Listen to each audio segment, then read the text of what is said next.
Ryan stared blankly at the glow of his laptop screen, the numbers on the virtual roulette wheel spinning faster than his heart could race.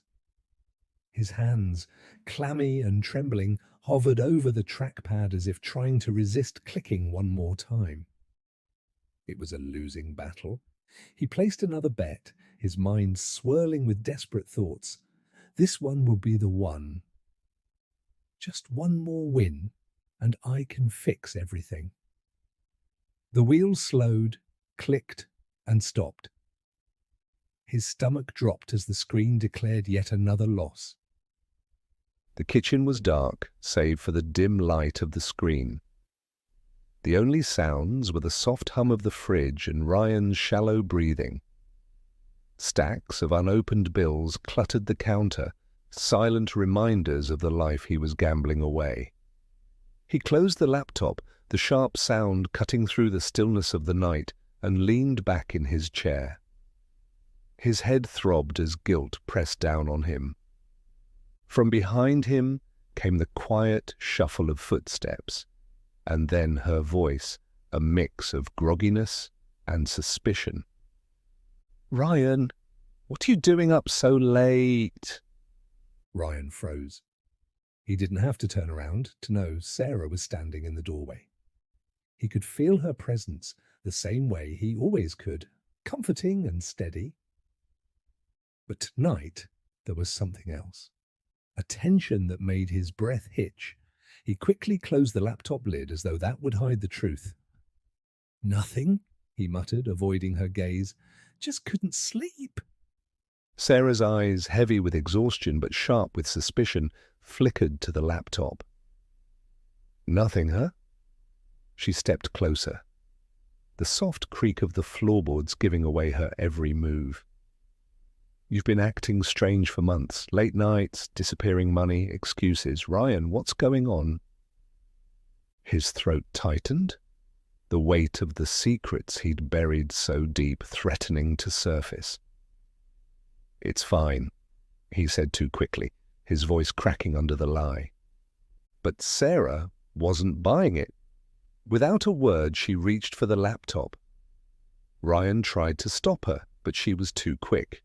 The screen came to life, revealing the stark truth, his gambling account, a sea of red losses, and the devastating total at the bottom of the page. "Ryan." Her voice was barely above a whisper, but it carried the force of a tidal wave. "How long has this been going on?" His silence spoke louder than any words could. And in that moment, the fragile foundation of their marriage began to crumble. Ryan sat frozen in his chair, unable to meet Sarah's gaze. Her trembling hands clutched the laptop, her eyes scanning the numbers on the screen as if hoping they might suddenly change. The dam had broken, and there was no way to stop the flood now. $20,000, she whispered, her voice cracking. "Ryan, is this real? This can't be real." He swallowed hard, his throat dry and tight. "It's not as bad as it looks," he mumbled, though he didn't believe his own words. Sarah slammed the laptop shut, the sharp sound echoing through the kitchen. Her face was pale, her lips pressed into a tight line as she stared at him. "Not as bad as it looks. Our savings are gone, aren't they? The late bills, the calls from the credit card company. It all makes sense now." Ryan shifted uncomfortably in his seat, his hands gripping the edge of the table. "I was trying to win it back," he said quietly, his voice barely audible. "I thought I could fix it before you found out." Sarah laughed, a bitter, hollow sound that sent a chill down his spine. "Win it back? That's your plan? You're gambling with our future, Ryan, with Ethan's future." The mention of their son made Ryan flinch. He pictured Ethan's bright, innocent smile, completely unaware of the mess his father had created. Shame washed over him, but it was quickly replaced by defensiveness. I'm not doing this for fun, he snapped, his voice rising. I was under pressure. The mortgage, the medical bills, everything was piling up. I didn't know what else to do. Sarah's eyes narrowed, her anger sharpening into something colder. So instead of talking to me, instead of working through this together, you decided to risk everything behind my back. She took a step back, as if the distance might shield her from the weight of his betrayal. You lied to me, Ryan. Over and over again. Ryan stood abruptly, his chair scraping against the floor. I know I screwed up, okay, but I can fix this. I just need time. Sarah shook her head, her arms wrapping around herself, as though trying to hold herself together. Time?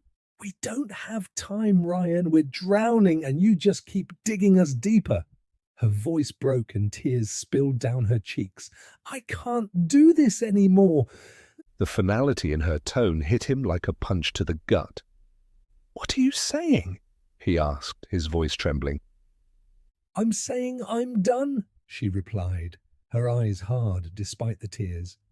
I'm taking Ethan and leaving. You need help, Ryan, but I can't keep sacrificing myself and our son while you spiral out of control. Ryan's chest tightened, panic setting in. Sarah, please, don't do this. I'll stop, I promise.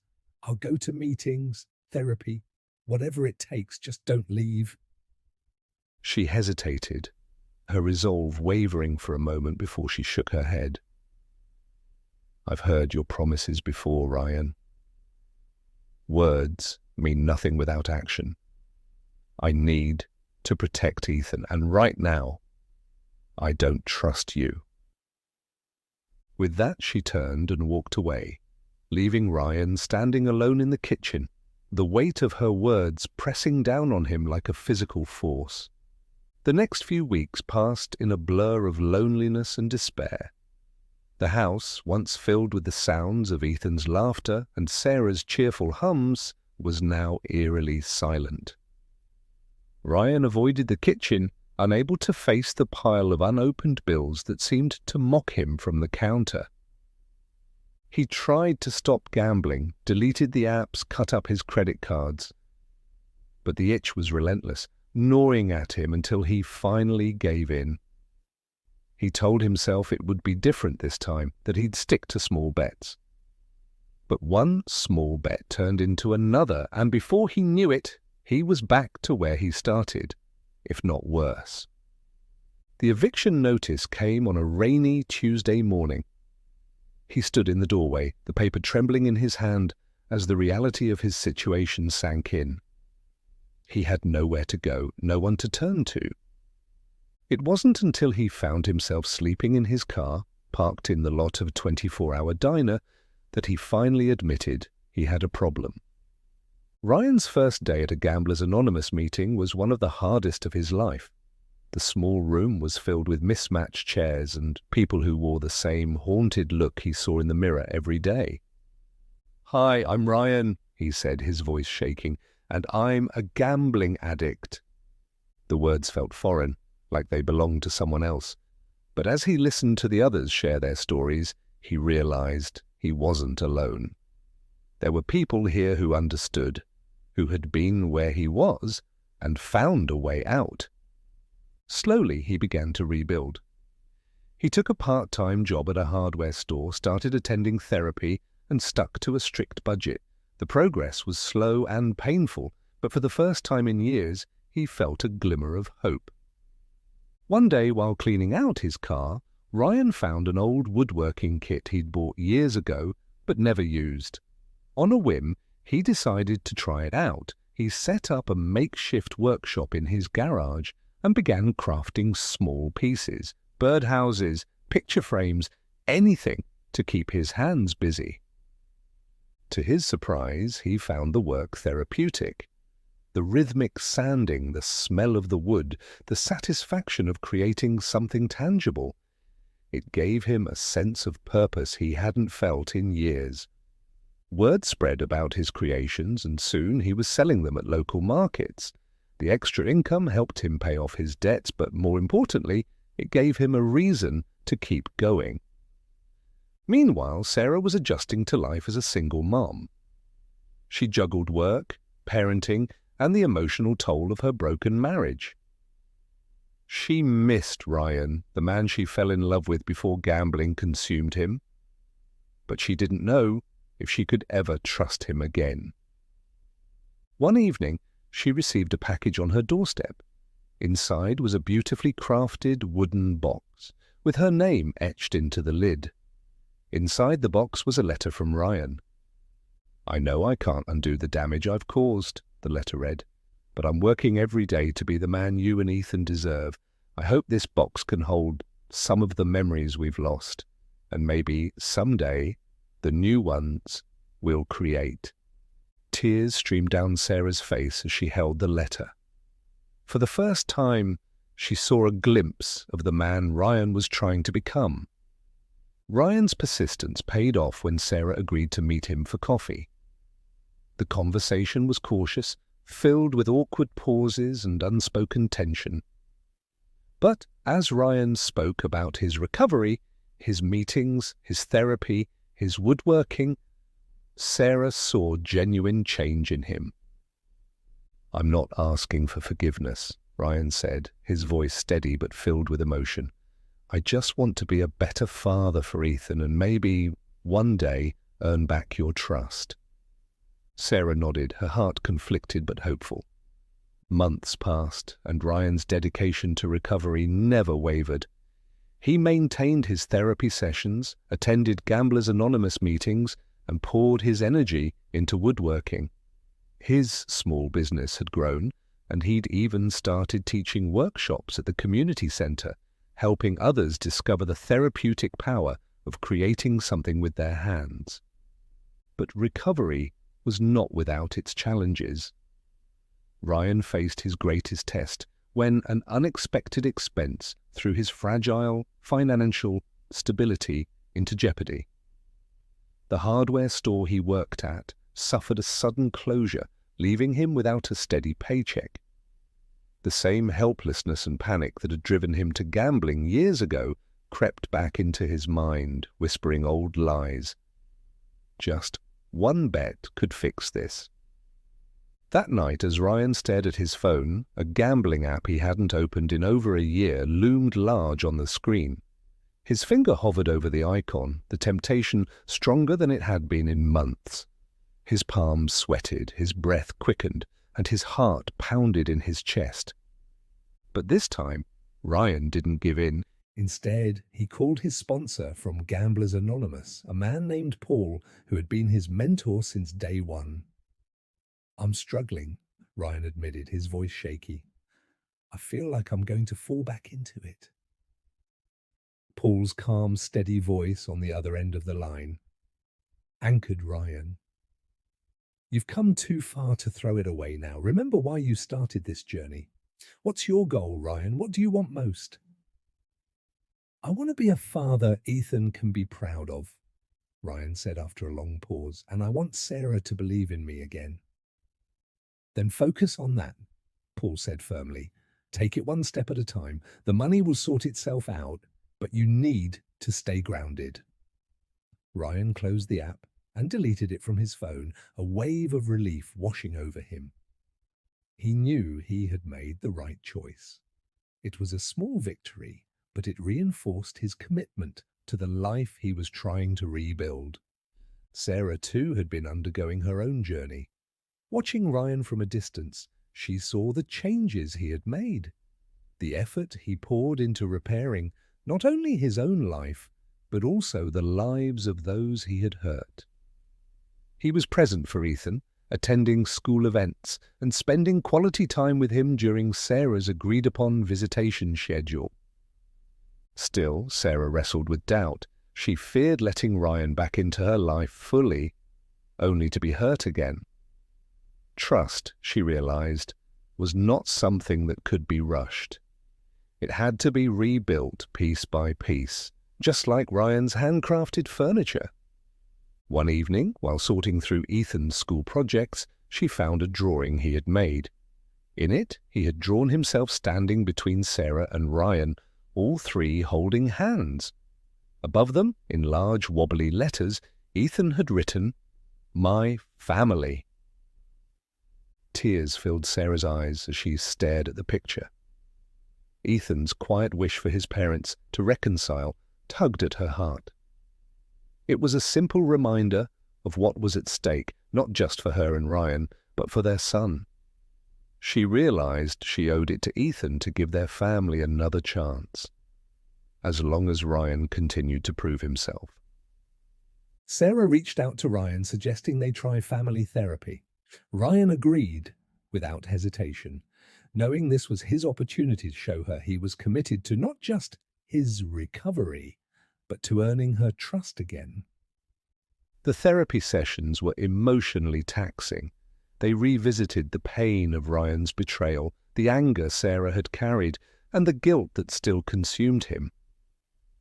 But they also found moments of healing. Through guided conversations, Sarah began to see how deeply Ryan regretted his actions and how determined he was to be a better man. In one particularly poignant session, Ryan opened up about the fear that had driven him to gambling. "I felt like I was failing as a husband and a father," he admitted, his voice trembling. "I thought if I could win enough, I could fix everything without anyone knowing. But all I did was destroy the very thing I was trying to protect." Sarah's eyes softened, though tears welled in them. "I just needed you to talk to me, Ryan, to let me in. I didn't need you to fix everything. I just needed us to face it together." The session ended with an emotional embrace, a tentative but genuine step toward reconciliation. As the holidays approached, Ryan decided to do something special to show Sarah and Ethan how much they meant to him. He spent weeks working on a surprise in his workshop, pouring every ounce of care and love into the project. On Christmas Eve, Ryan arrived at Sarah's house with a large, carefully wrapped box. Ethan bounced excitedly as Ryan carried it into the living room, where Sarah watched with cautious curiosity. "Go ahead, open it," Ryan said, gesturing to Ethan. Ethan tore into the wrapping paper, revealing a beautifully crafted wooden chest. The lid was adorned with intricate carvings of stars and constellations, and the words "Our adventures together" were etched in elegant script. Sarah gasped as she ran her fingers over the carvings. Inside the chest were small compartments, each containing mementos Ryan had saved from their time as a family: a pressed flower from their first date, a photo from their wedding, Ethan's first pair of baby shoes. "I wanted to give us a place to keep our memories," Ryan said softly, "and I hope we can fill it with more, starting now." Sarah's eyes brimmed with tears, and for the first time in a long while she stepped forward and hugged Ryan. "Thank you," she whispered, "for not giving up." The path to reconciliation wasn't easy, but it was real. Over time, Sarah and Ryan continued their therapy, learning to communicate and trust each other again. Ethan too blossomed, his parents' efforts giving him a newfound sense of stability and happiness. Ryan's woodworking business expanded, allowing him to provide for his family without falling back into old habits. He became a mentor in his community, sharing his story with others struggling with addiction, proving that redemption was possible. Though their marriage had been fractured, Ryan and Sarah found a way to rebuild it, stronger, more honest, and filled with hope. Together they discovered that while the past couldn't be erased, the future was theirs to shape. And as they stood together, watching Ethan place his latest drawing into the adventure chest, they knew they had already begun a beautiful new chapter.